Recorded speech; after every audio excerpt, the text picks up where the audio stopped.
Ramagundam corporation 48వ division పరిధిలోని మహిళలు గురువారం భారతీయ జనతా పార్టీలో చేరారు.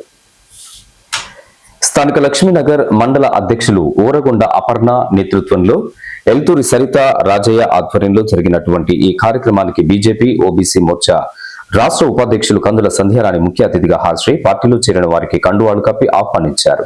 అనంతరం ఆమె మాట్లాడుతూ దేశాభివృద్ధి ప్రజా సంక్షేమం కోసం బీజేపీ ప్రభుత్వం చేపడుతున్న కార్యక్రమాలు ప్రజలను ఆకర్షిస్తున్నాయని పేర్కొన్నారు. ముఖ్యంగా మహిళల అభ్యున్నతి, సామాజిక న్యాయంతో పాటు అన్ని వర్గాల అభివృద్ధి కోసం పార్టీ కట్టుబడి పనిచేస్తుందని తెలియజేశారు.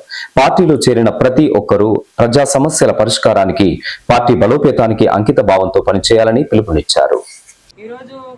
భారతీయ జనతా పార్టీ తిరుగులేనటువంటి శక్తిగా ఈ దేశంలో మరి పార్టీ ముందుకెళ్తా ఉన్నది. అదే క్రమంలో తెలంగాణ రాష్ట్రంలో ఇవాళ వచ్చేటువంటి 28, 29 ఎన్నికలే లక్ష్యంగా భారతీయ జనతా పార్టీ రాష్ట్ర పార్టీ పనిచేస్తూ ముందుకెళ్తా ఉన్నది. ప్రజల పక్షాన నిలబడి ప్రజా వ్యతిరేక కార్యక్రమాలలో ముందుంటూ మరి ఈ మధ్య కాలంలోనే రైతులకు సంబంధించి పెద్ద ఎత్తున రైతు భరోసా, బీజేపీ భరోసా కార్యక్రమాన్ని తీసుకొని ప్రజలకు వెళ్ళడం జరుగుతూ ఉంది.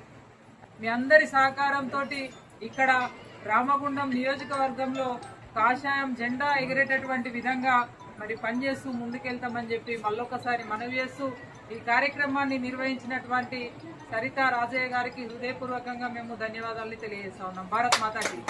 ఈ కార్యక్రమంలో బీజేపీ నాయకులు ముస్కుల భాస్కర్ రెడ్డి, తడిగొండ నరసన్న, కోడూరి రమేష్, శ్రీనివాస్, బియ్యాల మహేందర్, ఈదునూరి విక్రమ్, చెర్రి, వేణు, రాజమౌళి, లక్ష్మణ్ తదితరులతో పాటు కార్యకర్తలు అధిక సంఖ్యలో పాల్గొన్నారు.